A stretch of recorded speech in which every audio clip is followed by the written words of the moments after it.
Welcome to another installment of Elections Insights. I am Wendell Jeffrey, and we continue to monitor the clock as we run down to the September 4th elections here in Guyana. Tonight in the studio, we're going to have two folks. One is already here, and I'm going to introduce him, a young man, very impressive. And he'll tell you his story and why he supports the party he supports and why he would like to get you to join him with that support. And so without any further ado, let me welcome Ms. Alfonso De Armas. How are you doing? Thanks for having me here, Wendell. You're welcome. You're welcome, my brother. Look sharp as usual. All right, so we're going to have a discussion. As we begin, I want you to tell the audience something that you don't think they know about you as a way of an introduction. Something that they don't know about me. That you don't think they know about you. I speak 3 languages. I speak English, French, and Spanish. Wow. Yeah. When I was in university, I didn't quite know what to do, and so I minored in French literature. Wow. Yeah. So you write it and speak it? Yes. Yes. Oh. Yeah. Well, I didn't know that. Yeah. So well, I'm glad. now everybody knows. Yes. Now everybody knows. All right. So you're here representing the People's Progressive Party. Yes. Why the People's Progressive Party? You know, I don't come from a family, from a household that traditionally supported the People's Progressive Party. Growing up, the PPP was a cuss word. You know, we were always in an atmosphere where, you know, there were prayer meetings, you know, praying for the downfall of the party. You know, the People's Progressive Party was evil, and so I grew up steeped in this sort of culture and political beliefs.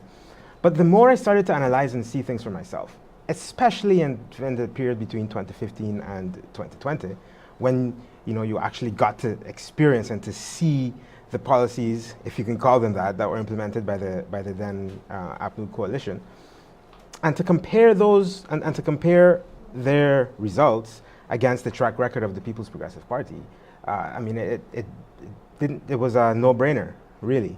When you compare both track records, it makes sense logically, through reason, to support the PPP. Okay. You're a young man. Yes. Youngish. Youngish. You have lived outside of Guyana for a while. Yes.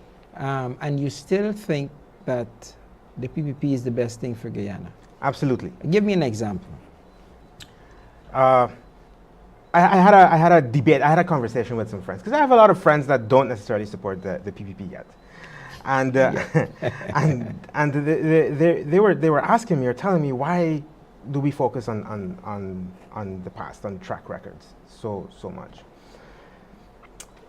And I said, well, because the best, you know, a party's currency is really what it does when it has the opportunity, not what it sits and promises, because you can promise people the world. It is what matters is what actually gets done when they have the opportunity to.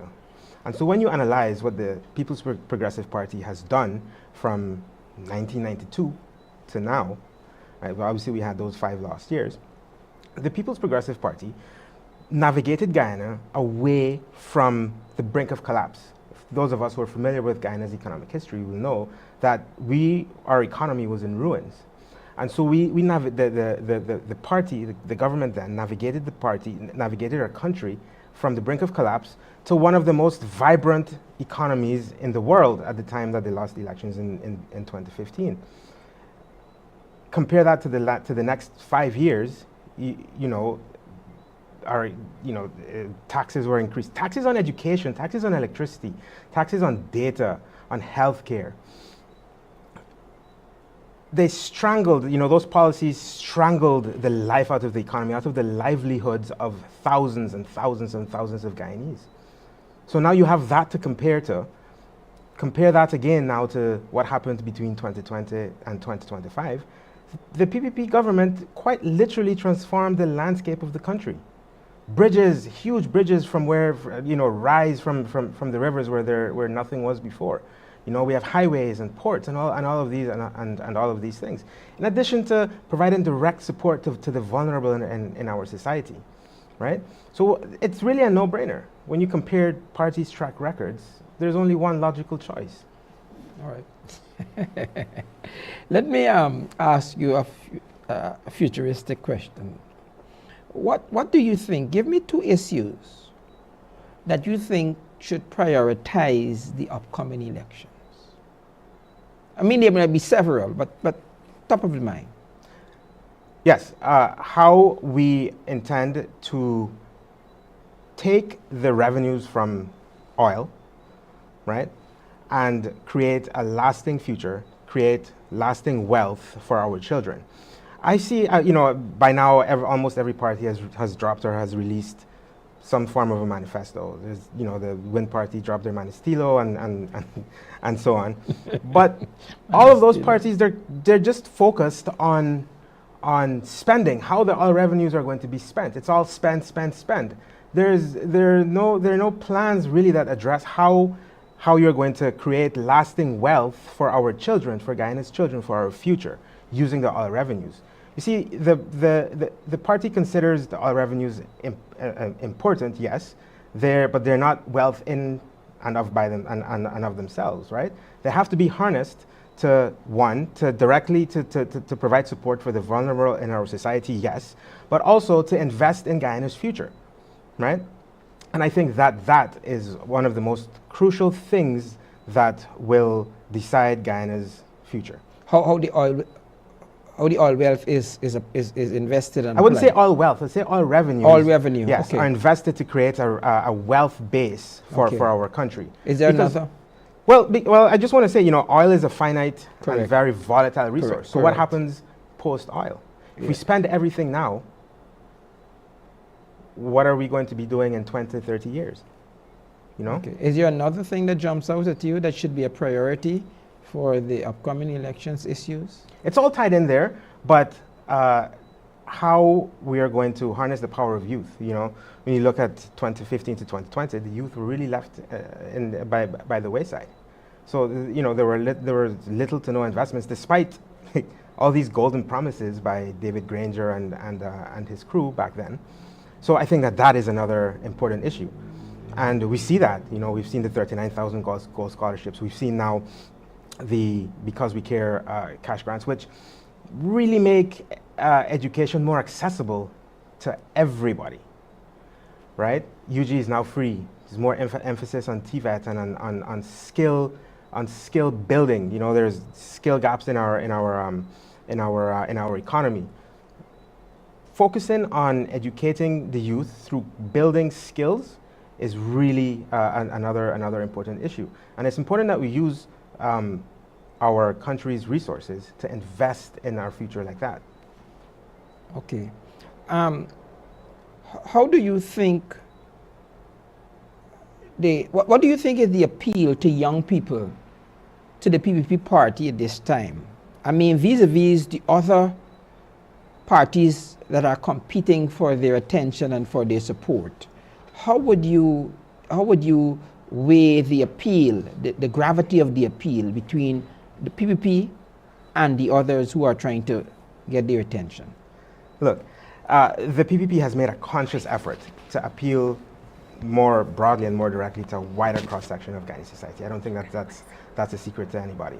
But people also naturally want to be associated with success. This is a party that has quite literally, as I said before, transformed Guyana's landscape. That has done so much in by the way of offering opportunities to young people that are not necessarily that don't necessarily come from traditional PPP strongholds, so to speak. People want to be associated with that success. That's so important and so crucial, and that is a huge part of the reason why there's been this move by non-traditional supporters of the party to now not just support in private, but to publicly support. Okay. Do you think that the newfound revenue from the oil has given the PPP the impetus to do a number of the things that they're doing, and how should that be managed? And I'm asking that in light of the fact that a number of the other parties are suggesting that they can give more than PPP is giving right now. Yeah, for them it's a game of one-upmanship, right? The PPP has the PPP's plans are grounded in reality. They are realistic. They are grounded in a realistic, I would say, macroeconomic framework. So when we plan or promise something, it is something that is realistic. It is not based on fantasy or one-upmanship, right? And so when we promise, for example, that you know, because we care cash grants are going to increase, the amount, the numbers there are not chosen at random, at whim, to sound fancy and to appeal to people, but they're grounded in the realities of Guyana's economy, future inflows of revenues, and the other things that are important for our country to invest in. Okay. The others clearly are now just one-upmanship. So in the last 5 years, for example, the threshold was increased to 135,000. The others are saying 400,000 without really costing it out. That is going to completely wipe out a huge section of the tax base. How are you going to fund this? And on top of that, they're promising, you know, $100,000 cash grant per month. That is about a third of this year's budget. So when you combine that, you combine the income tax thresholds, it quickly becomes evident that none of those proposals, none of those promises is based on any sort of reality. It's all fantasy. It's all fantasy. It's all a game of, it's all shadows, you know. They have no intention. And even if they have an intention, it's not possible. It's not possible. They have not worked those things out. Those are just ad hoc promises that are made to sound good and to appeal to people. But it doesn't make sense. I'll drill down some more. I'm happy to have in the studio also Mr. Bond, James Bond. Good to see you. How are you doing, my brother? Good to see you, all sir. All right. I see you busy. Yes, just rushed off from Durban and Loiza Road there. Public meeting, the first time ever. Bishop Hedgel is speaking there, Minister Waldron. You had Mr. David Williams as well, and myself speaking. So, and the crowd was energetic. Good vibe. Good vibe. Good vibe. All right. So take a breath. One of the questions I ask all the persons who I interview is to look in the camera and tell the folks something that you think they might not know about you. That's a lot, bro. That's a lot. Yeah. Most persons don't know that I write poetry. You write poetry. And I'm Ghana Prize Literature nominee. I write short stories. There you go. Yeah. Wrote about 3 manuscripts. Wow. Working to get them published right now. So all right. Most persons don't know that. You know, James, you come with a lot of history, political history. Yeah. But in these interviews that I do, I perceive that some of the people who might be listening don't really know you. And they don't know the causative factors for some of the decisions that you make. So let me ask, why the PPP? Who else? That's an easy one. Which other party? Historically, being a good student of history, the PPP Civic being formed in 1950, the only party with the history of Guyana is actually the history of the PPP. The political history of Guyana is the history of the PPC. Now, the formation of it, coming from bringing together various factions, from trade unions, civil service, politicians, ordinary Guyanese, rank and file Guyanese, coming together to not only struggle for a better living of Guyanese, but for independence. And that in itself is a history we can't ignore. We pulled together Lyndon Forbes, Samson Burnham, Dr. Chetty Jagan, Mr. Ben's father, slips my name sometimes, Brittany Ben, Ashton Chase, Janet Jagan, so many stalwarts. Who could ignore that history? So just for historical purposes, the PPP Civic. In terms of contemporary politics, who else? They have the best president in Dr. Mohamed Irfan Ali. That's right. Visionary, transformational, servant type leader. They have Brigadier Mark Phillips, who has a wealth of experience in the civil service, military service, decades of military service, being the chief of staff. And you have the best politician in Caribbean, Dr. Barry Jaglio as his vice president. So who else to actually go as a young politician? Where else do I go? It's funny you'd say that you're young with so much political history. Right? So I appreciate that. Yeah. Tell me a little about, because I'm listening to you rattle off with a lot of curiosity the history of the PPP. But you were not always a member of the PPP party. Right. When did the light bulb go off and what caused it to go off? Most persons don't know that the first party I actually was around was the PPP Civic. Meaning what? That when I came back from Trinidad, law school, I was with the PPP Civic. I was, my friends were Jason Abdul and Kwame McCoy, and these guys. I went to John and Jackson's funeral. So the first party I actually was around was the People's Progressive Party Civic. The reason I went to the PNC was because of a man called Winston Shree Paul Murray, who was then the chairman of the PNC.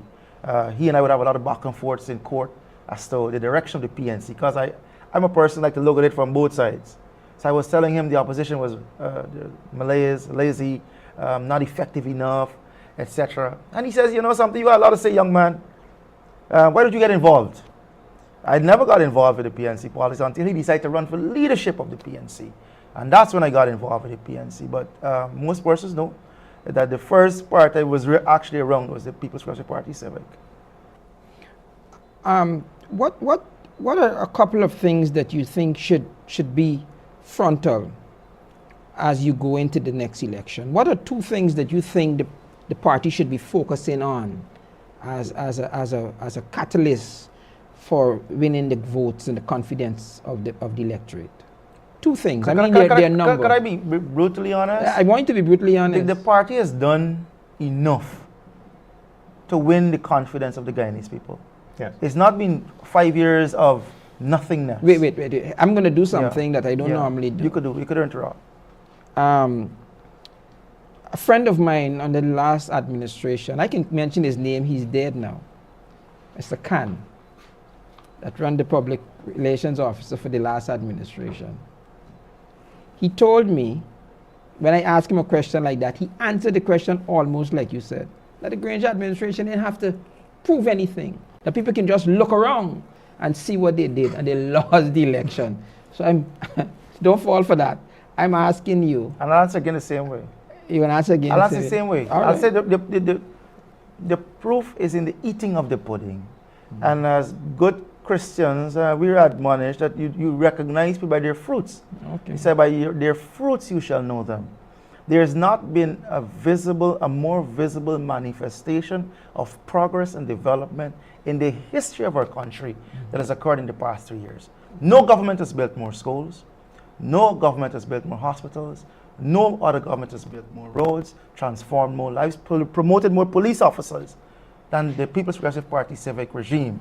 So the proof is in the pudding. I'm going to come back to you, but I'm going to give Alfonso a swipe at this here. I'm going to ask you a question based on what your counterpart is saying.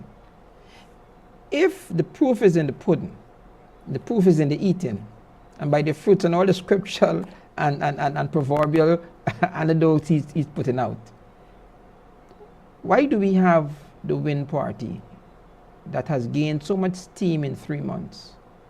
If according to your partner, and I'm playing contrary partners, because I could ask him the question, there is something that has not killed the PNC APNO, and there is something that has mitigated the reason for the Win Party to have the traction it's having. And if we're saying, okay, the PPP, we don't have to say what they did, we just have to, everybody can just look around, explain what is happening, the dynamics of what's happening there. Well, first, I want to challenge what you're saying about traction. What you're seeing is traction in the media, in the social media sphere, right? But when you're actually on the ground talking to people, I would challenge that their traction is magnified through social media, but on the ground talking to people around the place, then they don't have as much traction. But that said, you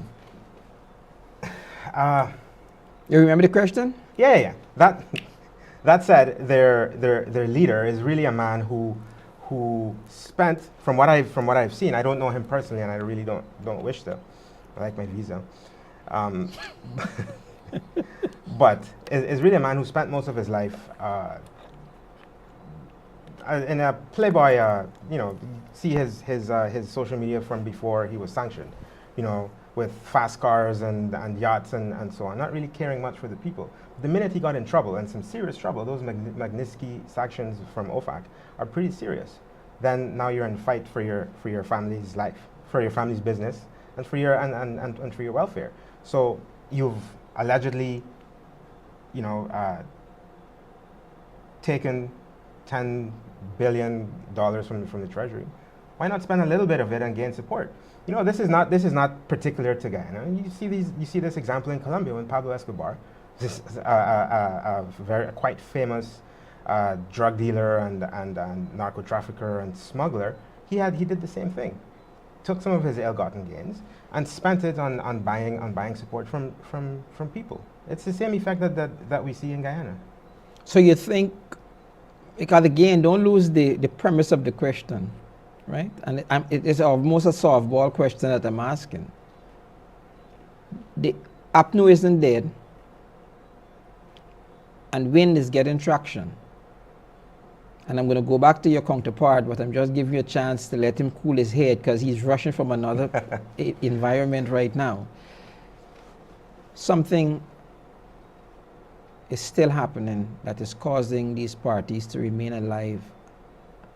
And I'm trying to find out, what is it? There's always, like I said earlier, there's always a section, there's historically been a section of Ghanaian society that are naysayers, that don't like the PPP for various reasons. Like I told you, I grew up in a house where the People's Progressive Party was considered evil. It was a cuss word. There's a wide cross section of Ghanaian society that feel, or that perhaps have been let down by the APNU. Right? Clearly, they're very discontented with the lack of leadership there and how they've ran in opposition and when they were in government.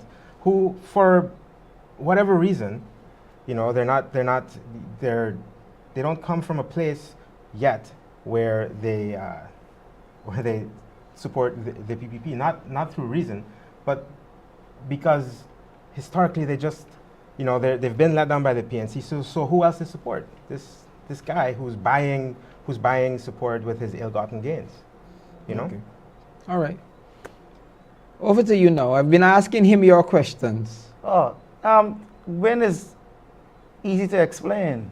My good comrade here touching it a bit in his last answer. Disgruntled. A number of WIN supporters find themselves out of the loop of either the PPPC or the APNU coalition, and predominantly is the coalition. The majority of the Almost persons entirely. who have gravitated toward WIN are from APNU, AFC, because, as my learned friend said, in the communities they were not committed to improving their lot. But I like to run into WIN supporters. I love running into them, because every WIN supporter I've met, I've convinced them to join the People's Progressive Party Civic. He came into Melanie too. And you had some youngsters with flags, and you had some youngsters supporting them. They're all at Durban rally right now. Because I tell them one simple thing. If you have a child who's sick, do you take your child to the doctor or the garbage man? They say, I take my child to the doctor. So I said, in politics, the same thing.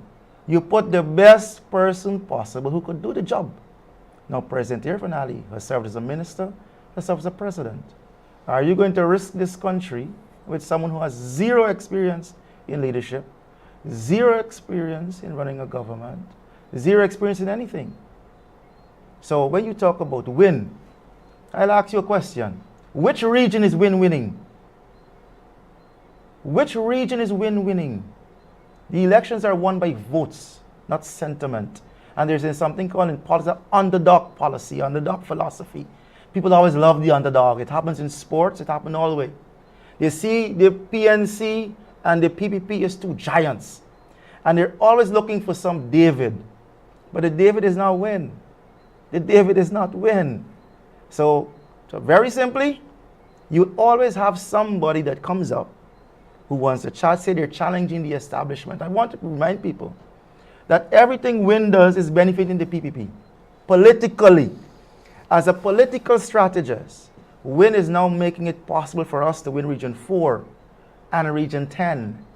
Regions the People's Progressive Party Civic have never won. They now have a chance because the PNC is now splintered into AFC, ALP, Forward Guyana, and Win. Only the People's Progressive Party Civic has remained the monolith. They've remained the monolith, and they've gathered votes. They have people like German Figuera from London, James Bond from the East Coast, Tandai McAllister from the West, Gita Chandan from Berbice, Mark Light is in Berbice.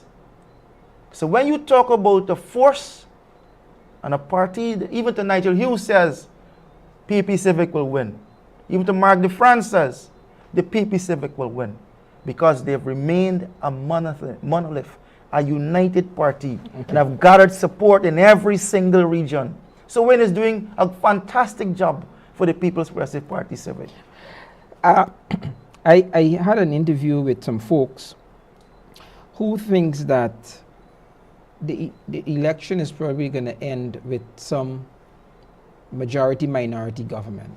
And in a case like that, they would be prepared to partner or to share governance with Win.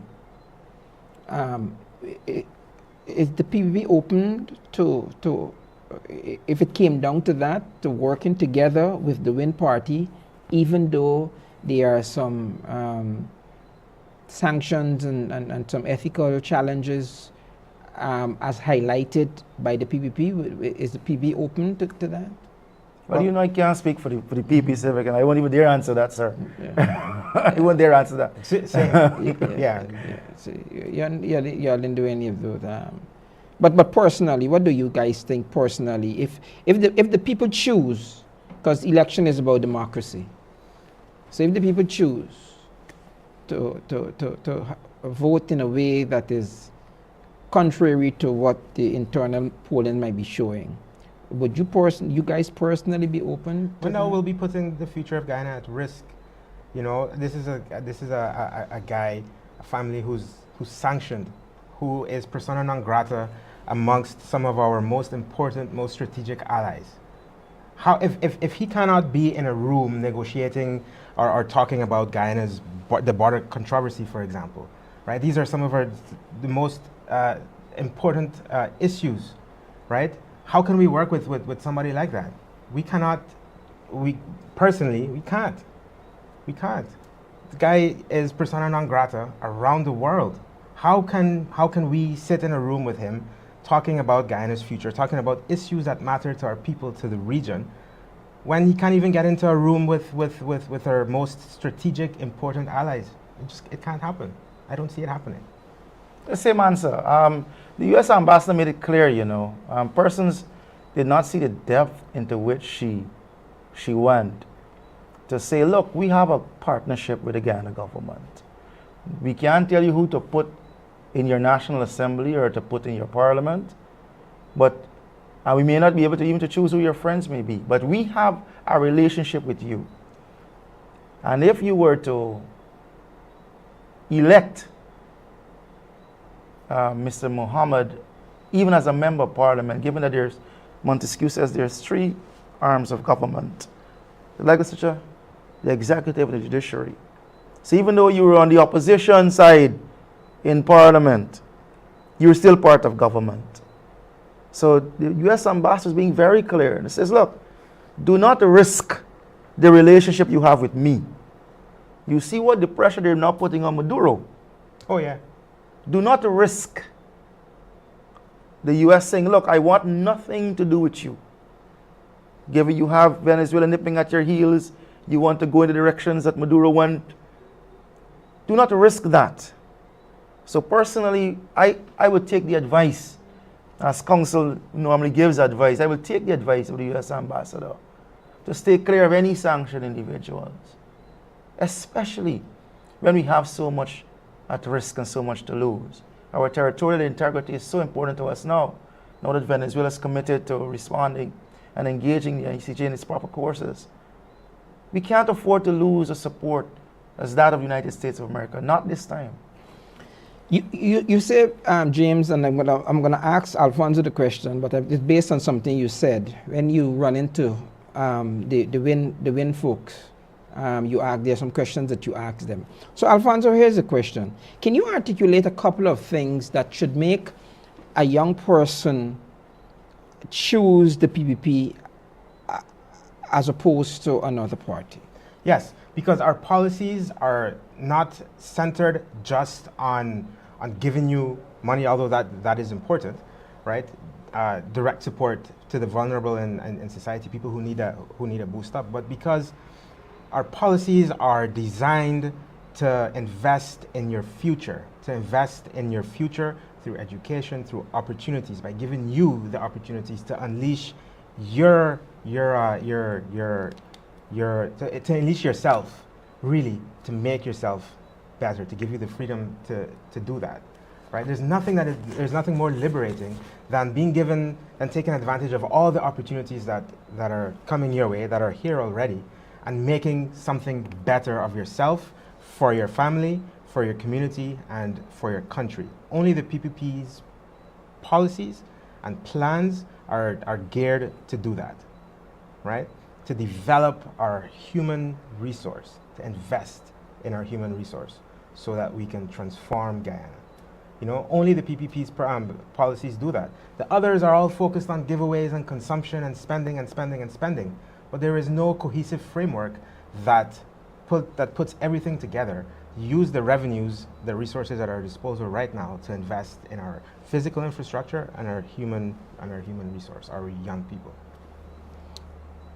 You want to expand on that, James? Yes, you have to, when you speak about young people and governance, you have to look at things that matter to young people. The first thing that matters to a young person is education. The government has increased education by some almost 300% from what it was under AP and UFC. The government has built a number of schools. I think they're now building about 47 secondary schools, about 60-something nursery schools. Primary schools, about 40-something primary schools. They've made university free, paying for CAPE. Now they're going to be introducing transportation allowances for persons going to school.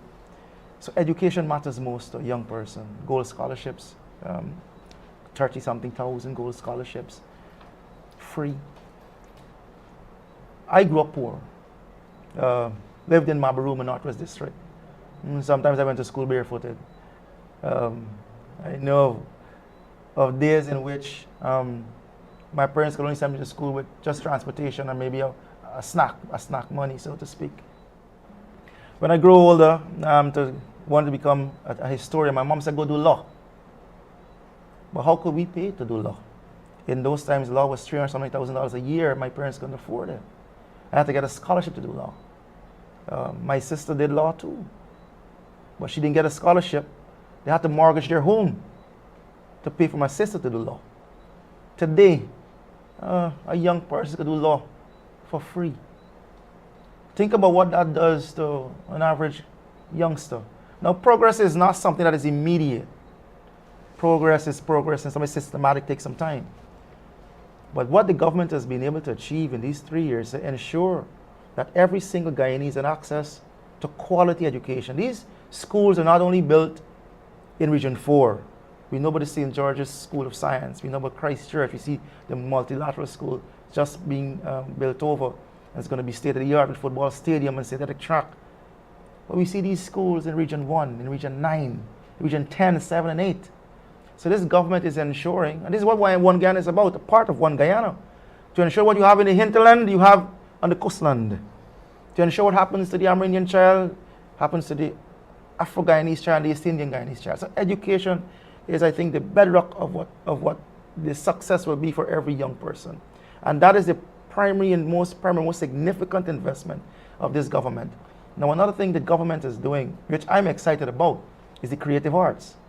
Government has promised, and you know when the PP Civic makes a promise, it keeps it.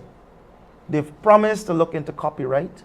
They've promised to incentivize creativity in this country. So our performers, those dancers and the talented people, the poets and the singers, they will now have not only a chance to practice their craft and hone their skills, but they'll be incentivized, they'll be paid, they'll be given grants to do these kind of things. One other thing before you cut me. Another thing that a young person wants to do is create some amount of wealth for himself and his family. We all dream about becoming rich. Now I want to ask you, you've probably heard more presidents speak than I did. Which other president in this country said to the Guyanese people, I want you to be wealthy? None. There have been no other president but Muhammad Irfan Ali that has said to the Guyanese people, I want you to be wealthy. So what is the president going to do? He's going to create a small, medium business development fund for people, young people who want to grow their business. It's not going to be like a bank where you go and you have to pay back interest and all of that. This will be interest-free money to fund your ideas. The president also spoke about a digitalized country. Now we are living in an age of technology. The president says, look, I want you to be first world in every single thing. So those three things, right. And I could go on more, but yeah. I realize that like these are just some conversations, right? I'm not wearing my journalistic hat. I'm letting you guys get away. Not you as in you alone, but everybody who's sitting there. But information is key. Someone bring out the information. Right. Yeah. I'm just saying that this is not a true interview. I would not let you go as long as you're going now. But we're talking, right? And I'm letting the people hear. I'm letting the people hear from you. Now, so let me flip this now. You speak so passionately about the benefits of the PPP being the next government. Envision a country where the PPP is not the next government. I'll let you go, Alfonso. See if you could flip the script in your head. I know it's counter to what's happening in your head this time, but paint that picture. I love that question, by the way. Okay, look. I love that question. Let's ground this in some sort of reality. I know this is purely a hypothetical, a disastrous hypothetical, but I have spent some time going through the expenditures and the budgets of the last APNU administration, right? They continue to say, the reason that we didn't do as well and the reason that we failed the reason that we failed the Guyanese was because we didn't have oil money. But when you analyze how they spent what they did, right? First of all, they burdened the Guyanese with crazy taxes. They taxed the life out of the economy. Education, healthcare, data, water, electricity. And the revenues that they raised from those onerous taxes, did they spend them on building schools, classrooms, hospitals, clinics, infrastructure? Absolutely not. They spent the money, they reallocated it towards dietary, towards domestic travel, towards perks. So it's not as if they didn't have oil money and they couldn't invest in the country's future. There's a ratio in looking at those budgets, right? The amount of money that they spend on consumption versus on capital expenditure. And this is a little technical, but capital investment is really investments in the country's future, right? Mm-hmm. Infrastructure, roads, hospitals, clinics, classrooms, all of those things. For every dollar that they spent on infrastructure, on these things, they spent 3 on themselves. So extrapolate that, right? With the oil wealth, with the resources that Guyana now has, and you use that ratio, they're going to spend most of that money on themselves, on governing for governance sake, to make themselves comfortable and not investing in Guyana's future. Right? It's less hypothetical because you're using the data that they left behind. You're using the decisions that they made when they were in power. You're using their track record and you're extrapolating it towards to the future. I'm going to get Bond because he's probably cringing when you're talking about that because he was a part of it. He was a big part of it. Yeah, he was. So I'm gonna let him to say if what you just said is right or not. But there's a question I want to drill down, but I take it that it might not be fair to ask you guys the question. So one, you heard him say just now. Yes, a he beautiful accused, he question. accused your government, the party that the government that you were a part Yeah. of in a very integral way, Yeah. of financial mismanagement. I was part of the party that was in government. I was never part of government. As most persons know, Mr. Granger, in all his wisdom, left me out of government. In all his wisdom. In all his wisdom. Anyways, that's a beautiful question. Because I want Guyanese to think the same way that you just did. I just spoke to Durban Street and I told them to think just like that. A risk. Let me tell you what happened. I know what happened. The first thing that will happen is that they will go through the list as to who benefited from this government.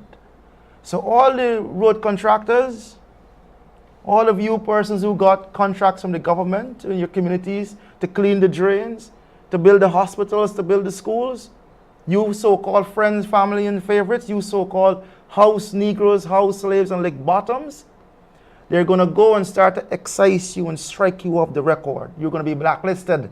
That's the first thing. They will punish the business class in this country. They'll punish the ordinary Guyanese in this country who would have benefited these past 5 years. The police officers that will go voting on the August 22nd, you know what they will do? They will say, all 2,800 of you, you guys got to be friends and families and favorites of the PPP Civic. You have got to be lick bottoms and house slaves and house Negroes. We're going to demote you. We're going to send you at Monkey Mountain. That's what's going to happen. When they got into power in 2015, what did they do to Chicago workers? Jobless. What did they do to rice farmers? Hopeless. Aubrey Norton can't run Guyana. Just look at Congress Place. Look at the state of Congress Place. And tell me if you think Aubrey Norton, Minister of Bamba Mali, could run this country. Sisters and brothers, my dear friend, Brother Jeffrey. This is not a political. Oh yes, Yeah. I'm warming up. Yeah. I'm warming up. This is not a. This is a conversation. Yes. I know you're in the zone. Yes, Yeah. yes, I know I'm you're in that zone. I know you're in the zone. I went into that frame of mind. Yeah. It will not be nice for Guyana. Everything, think about it. They have zero experience in running a country. Zero experience even to running a department of government. No person who's in this race, from the AFC to the LP to Forward Guyana to win, they have never ran an office or a department in government. Totally inexperienced, neophytes, newbies, mooks. We can't afford to risk anything, the progress we've made so far. So I know what will happen. We will reverse the progress we would have made. I heard the person, I think Brian Max is talking about loans as if borrowing is something bad. No, as a shrewd government, you know how to borrow. And you know you save your money and use other people's monies. And another thing, my friend did not put enough licks when he mentioned the previous government. Do you know that the ministry sent back almost a third of what they were allotted in the budget to spend? No, stop right there. Stop right there. They did not even use the enough monies stop right from there. the various ministries. Stop right there. Could I add one? Wait. Before Yeah. you go, I want you to stop right there. Yes, sir. Because I did not want to say this, and I'm glad that you said it. I interviewed your good friend, Mr. Winston Jordan, a few months ago, and he told me that. He told me that the last government did not have a financial problem. Yeah. They had an administrative problem, and that a lot of the money was sent back to the consolidated fund. I didn't even know he said that. Yeah, he told me that live on, Yeah. on television. So I'm hearing what you say. So it's not. And the money that was spent was not spent wisely. It was not invested in Guyana's future. Yeah. So you highlighted that. You're going to say something. Let me let you say that. Yeah, no, just really quickly about the way that our resources have been managed. James touched on it just now, but I don't think a lot of people know that our NRF fund, that's our wealth fund, actually has $3.42 billion in it right now. This is US dollars. As of July 31st, it has grown net of withdrawals. Right at the end of December, it was about 3.1 billion. It has actually grown what we have saved, despite what we have invested in our infrastructure, in our schools, in our clinics, etc. It has actually grown in the last 7 months. It has grown by 10%. Now that outpaces the average growth from some of the larger established sovereign wealth funds in other countries, like Saudi Arabia, for example, that has traditionally hovered around 5 to 15%. It speaks to the way that our resources have been managed. Okay, so we're coming up to the top of the hour. I know you can't speak fully for the party, but you were sent here to represent the party. So at least I have to try to ask you some tough questions. But could you, when you invite me to address this issue again? Yeah. I know you cut me, when you said you cut me right there. Yeah. But invite me on another occasion to address that same No, I would scenario. like to address you. No, I mean, go ahead. I would like to talk to you as a journalist. I'm not talking to you as a journalist tonight. Yeah. I'm having a conversation with you guys. But James, I would like to, I won't do it to Alfonso. He's young in this. I might shred him too much. I don't want to watch him bleed. I don't think so. Yeah, you don't think so? No. Don't try me. I love the confidence, man. I love the confidence. I love confident people. I love confident people. Don't try me. I know my staff is upstairs probably laughing their head off at your comment, that. Alfonso. I'm an old Sawaki. I love 57. I've been doing this since I was 19. Yeah. But let me ask, when you speak of the work that the PPP has been doing over the last 5 years, a lot of people have challenges with thinking that it's top heavy, that there are certain the contracts are being given out across the board, but a lot of the money is remaining, and that's the term that you just repeated here, friends, favorites, and so on. Is there a plan to make that not how to say it?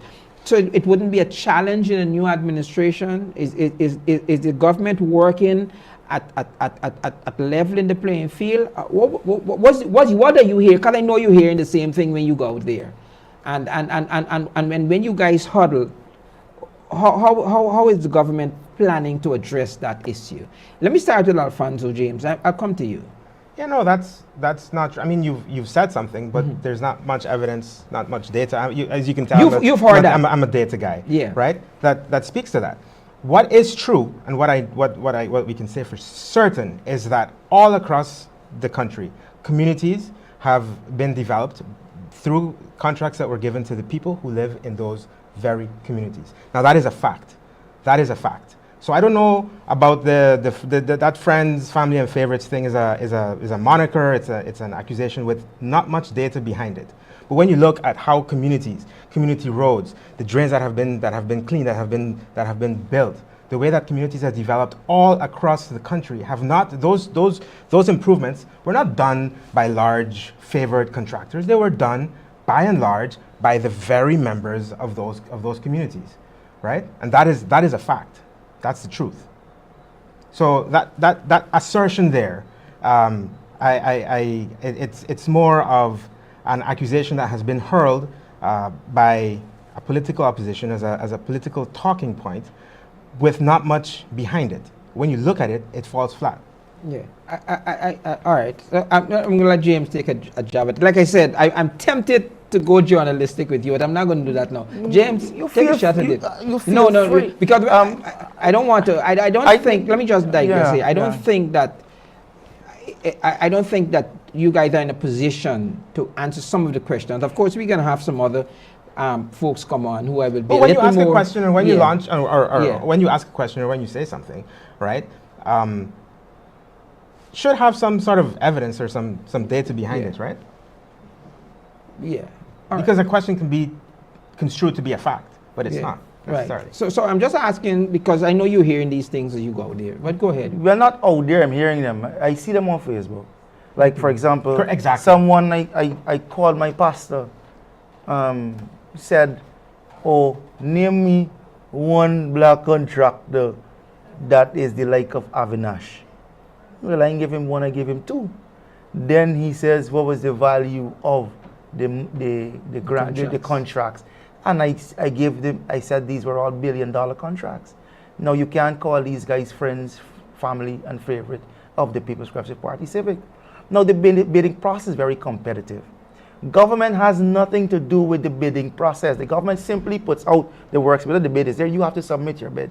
And most naturally, the laws of the Procurement Act will follow it and ensue.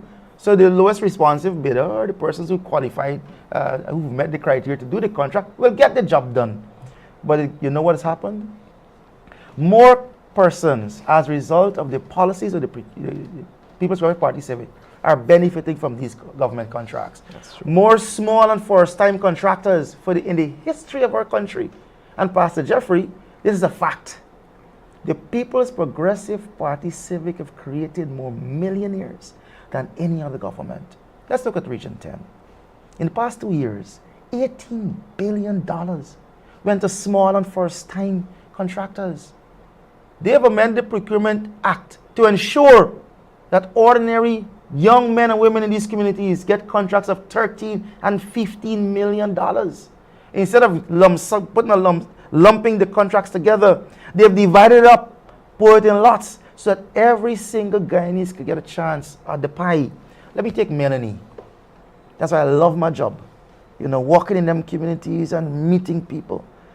I've helped more persons in 5 months of being a member of the PP Civic than in 14 years of being a member of the PNC. I've created more businessmen, more millionaires within 5 months of being with the People's Progressive Party Civic than 14 years with PNC.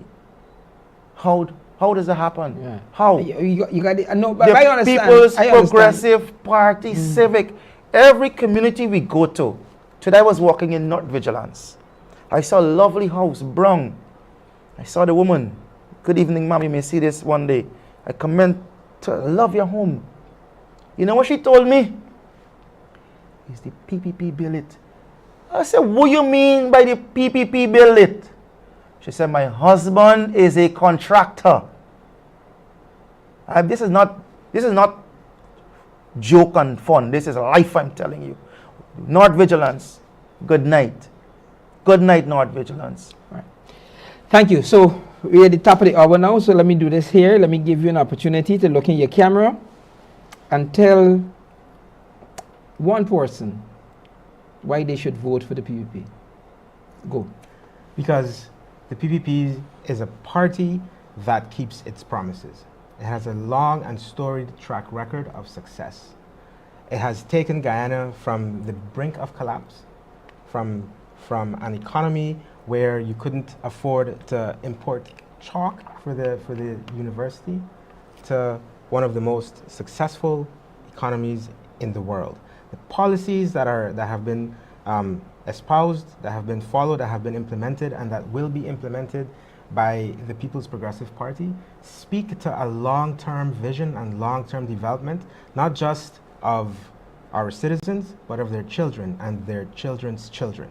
The rest, they focus on spending, they focus on the now, and they will ultimately lead, if God forbid they're ever implemented, to the destruction of our country. I believe that. The People's Progressive Party's policies are grounded in a framework that is connected, that makes sense, and that is realistic and based and not grounded in any sort of fantasy or story world. That is the difference. Thank you. Closing, James. Look in the camera. Tell the person why they should vote for the PPP. Just look at me. Just look at me. You know, PNC, now PPP. Why? This president we have called Mohamed Irfan Ali is the best president Guyana could have asked for in this moment. He's done the impossible, uniting our country.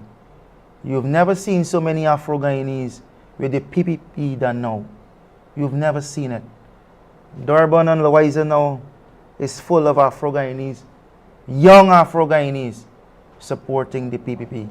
We support the PPP Civic because they care about us. They don't want to see us impoverished. They don't want to see us suffering. That is why we support them. That is why I support them. Progress, development. It is something every Guyanese should hope and aspire for. Only president to ever say wealth. He wants our people to be wealthy. If you want to have a future for yourself and your family, leave an inheritance for them, vote PPPC. Well said. Thank you very much. Good seeing you again, sir. Thank you very Bro, much. It was Right? nice. It was nice. Folks, I being want to thank you for joining us on Elections Insights. Again, this discussion is open to any party, right? You come, you get a chance to share, ask you some reasonable questions, and you get a chance to convince the Guyanese populace as to why they should choose your party. Until the next installment, God bless you. Thanks for joining. Bye-bye.